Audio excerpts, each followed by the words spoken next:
Perjalanan Cinta Kira, bab 10, Vibration Toy. Kumohon jangan. Kira ketakutan membayangkan kalau adiknya berjalan di karpet berpaku itu. Tentu saja Kira tak ingin itu sampai terjadi. Dan lagi-lagi dia lupa kalau belum boleh bicara. Kan sudah aku bilang, kalau aku tidak suka orang bicara sebelum aku mengizinkannya bicara. Tapi kenapa terus-menerus kau melakukannya? Kumasukkan ini sebagai kesalahanmu ke-8. Memang Kira tidak suka kalau Rian menghitung-hitung terus kesalahannya. Tapi sekarang dia sudah pasrah. Makanya diam dan menunggu apa yang terburuk yang akan terjadi padanya hari ini. Kesalahanmu ke-9, kau menginterupsiku soal adikmu. Tapi baiklah, aku tidak akan menyuruhnya untuk datang kemari. Dan kau yang harus menanggung semuanya. Ini seharusnya keputusan yang cukup menyedihkan untuk Kira.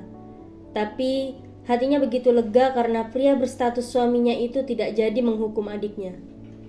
Kesalahan ke-10, aku baru pulang kerja dan aku sangat lelah sekali.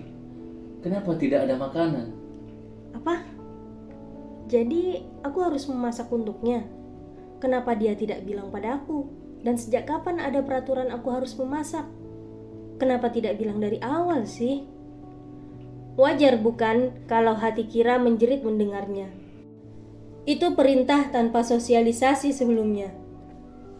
Kira seharusnya bisa membela diri andaikan dia tidak khawatir dengan kondisi keluarganya di Indonesia yang masih belum jelas. Jadi bisa apa Kira selain diam? Kira sangat menyayangi keluarganya, apalagi setelah ayahnya meninggal. Dia tak mau sampai ibunya kepikiran lalu sakit. Kira tak menginginkan ibunya menyusul ayahnya cepat-cepat. Jadi, sekarang kau harus menerima semua hukumanmu. Total 10 kesalahan. Tampaknya memang cukup banyak. Tapi ini sama seperti kesalahan yang diperbuatnya kemarin. Makanya Kira berusaha untuk menyiapkan dirinya meski sebetulnya takut dan lelah juga. Liana, kau bisa menggunakan sepatumu lagi. Dan berdirilah di dekat Charles. Liana memang tidak memberikan pembelaan apapun untuk Kira. Tapi istri Rian itu kini sudah lega. Karena memang kesalahannya tidak membuat orang lain harus tersiksa. Hukuman pertamamu, buka pakaianmu semuanya, termasuk sepatumu. Ish, lagi-lagi. Kemarin hanya ada Charles dan sekarang ada Liana. Kira masih bisa bernapas normal dan menjaga kestabilan dirinya, tidak seperti kemarin yang memang betul-betul ketakutan. Saat ini dia sudah memberikan imun lebih pada dirinya untuk tebal muka. Apa rencana yang sedang dipikirkannya untuk menghukumku ya? Kira mulai membayangkan. Apa menyiapkan makan malam lagi dan membawakan makanan itu akan dihitung satu persatu hukuman seperti kemarin?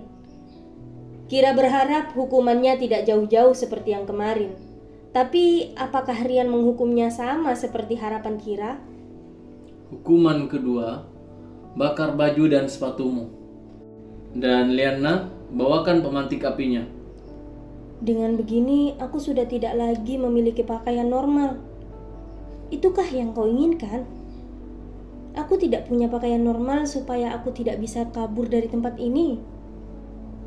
Tapi bagaimana aku bisa kabur dari sini?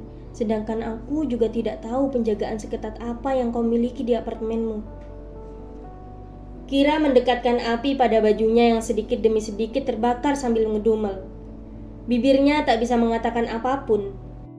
Kira hanya bisa menunggu api-api itu mengubah pakaiannya menjadi debu hitam dan arang. Matanya tertunduk menatap ke arah kobaran api yang seakan-akan rasa panasnya itu membakar tubuhnya juga. Bereskan, Charles. Untung saja Charles dan Liana yang dia suruh membersihkan. Aku tidak kebayang kalau tadi Charles memanggil pelayan lain dan melihat tubuhku seperti ini. Aku pasti akan sangat malu sekali. Pikir Kira yang masih berdiri di tempat yang sama dan melihat bagaimana kedua pelayan di apartemen Rian itu berhasil membersihkan kembali lantai tanpa menunjukkan ada bekas-bekas terbakar di sana. Apakah karena menggunakan marmer yang terbaik? Atau ada sesuatu yang dia tidak tahu dari campuran bahan pelapis lantainya yang bisa membuat jadi anti api. Kira juga tidak paham. Hukuman ketiga, Tapi daripada memikirkan itu, bukannya dia harus lebih fokus pada list penyiksaan untuk dirinya. Kira kembali menatap mata Rian.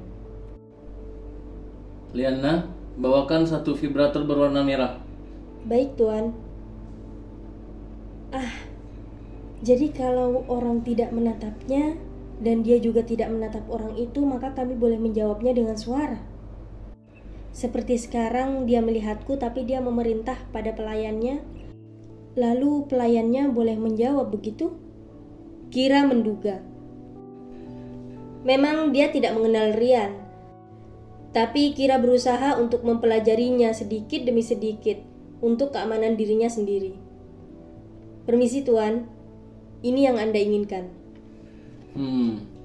Berikan padanya dan bantu dirinya memakai vibrator, Liana. Karena itu adalah hukuman ketiganya. Ikatkan kabelnya di pinggang yang kuat. Alat apa itu? Barulah jantung Kira berdegup kencang. Sekujur tubuhnya merinding. Meski tak tahu apa yang akan dilakukan oleh pria itu padanya, tapi Liana memang sudah mendekat dan menjelaskan. Nyonya dan Ken, kepala vibratornya tolong dipendamkan di dalam bagian inti Anda. Buat apa ini? Kira sejenak tak bisa berpikir, karena dia tidak bisa berkonsentrasi saat hatinya berbisik ingin tahu. Melihat satu alat dengan ujung seperti airwax tool, dengan bulatan sedikit lebih besar seperti biji jeruk, Kira memang bingung. Maaf, Anda harus berkonsentrasi. Saya akan ajarkan untuk pertama kali, tapi nanti Anda harus bisa memasangnya sendiri, karena ini untuk kenyamanan Anda. Hah? Kenyamanan katanya? Apanya nyaman?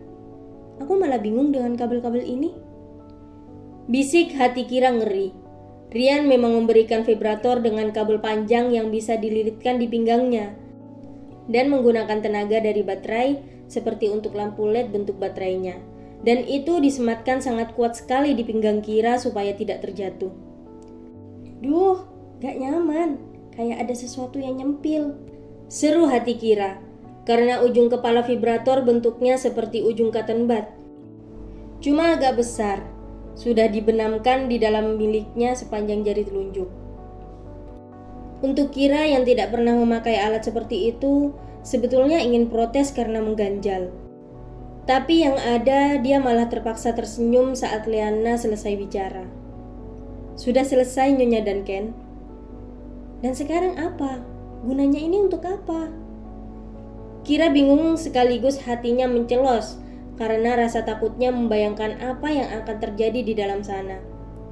Sudah dibilang kan, kalau Kira tidak bisa berkonsentrasi dan dia memang sedang nervous. Hukumanmu nomor 4, buatkan aku makanan. Dan aku ingin selalu ada makanan setiap kali aku pulang kerja. Harusnya sebagai istri, kau sudah tahu kalau suami pulang kerja itu harus disiapkan apa kan? Wah, jadi aku harus bersikap seperti istrinya? Atau tawanannya? Istri tapi tawanan? Kira masih belum punya keberanian untuk melawan karena dia tak tahu apa yang akan terjadi pada keluarganya.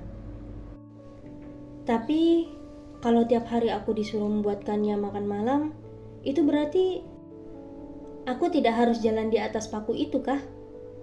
Jadi dia tak akan menghukumku dengan itu. Tapi ini Kira tak tahu, karena ini hanya dugaannya saja saat matanya melirik ke arah karpet dengan ratusan paku pengganti bulu-bulu halus itu. Kira tadi sudah terpaksa mengangguk dan sekarang dia sudah mau ke dapur. Aku belum menyuruhmu kemana-mana. Kenapa kau sudah ingin meninggalkanku?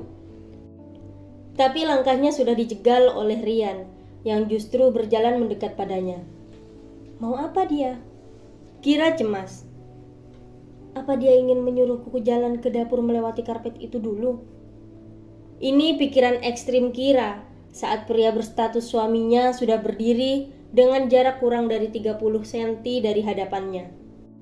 Bros, Ya, Kira yang menatap Rian memang lupa kalau dia harus bernafas. Karena itulah cepat-cepat Kira menghempaskan napas kasar dan mengambil napas lagi karena nervous. Entah kenapa, pria ini sangat dominan sekali. Aku kadang-kadang tak habis pikir bagaimana auranya seperti menguasai diriku dan membuatku seperti selalu takut dan selalu ingin patuh padanya. Bisik hati Kira yang belum bisa memikirkan ini terlalu jauh. Mau apa lagi dia? Karena tangan pria itu sudah menyentuh pinggangnya yang membuat hatinya berdegup kembali. Sebelum memasak, vibrator ini harus dinyalakan dulu.